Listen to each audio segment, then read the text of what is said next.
বাংলাদেশে শারদীয় দুর্গোৎসব ঘিরে চলছে ব্যাপক প্রস্তুতি। প্রতিমা নির্মাণে ব্যস্ত সময় পার করছেন কারিগররা।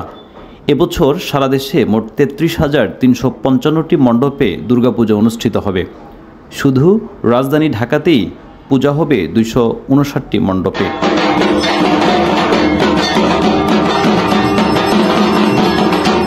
শুক্রবার সকালে ঢাকেশ্বরী মন্দিরে আয়োজিত এক সংবাদ সম্মেলনে এ তথ্য জানায় সার্বজনীন পূজা কমিটি। কমিটির সভাপতি জয়ন্ত কুমার দেব জানান, গত বছর ৩১,৪৬১টি মণ্ডপে পূজা হয়েছিল। এবার প্রায় ২,০০০-এর বেশি পূজা হচ্ছে। তিনি আরও জানান, পূজার প্রস্তুতির মধ্যেই দেশের ১৩টি জেলায় প্রতিমা ও মন্দিরে হামলার ঘটনা ঘটেছে। তবে আইনশৃঙ্খলা বাহিনী দ্রুত ব্যবস্থা নিয়ে দুর্বৃত্তদের গ্রেপ্তার করেছে।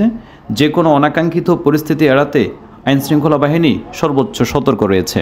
শনিবার বোধনের মধ্য দিয়ে পূজার আনুষ্ঠানিকতা শুরু হবে, আর ২রা অক্টোবর বিজয়া দশমীর মাধ্যমে শেষ হবে সনাতন ধর্মাবলম্বীদের সবচেয়ে বড় উৎসব।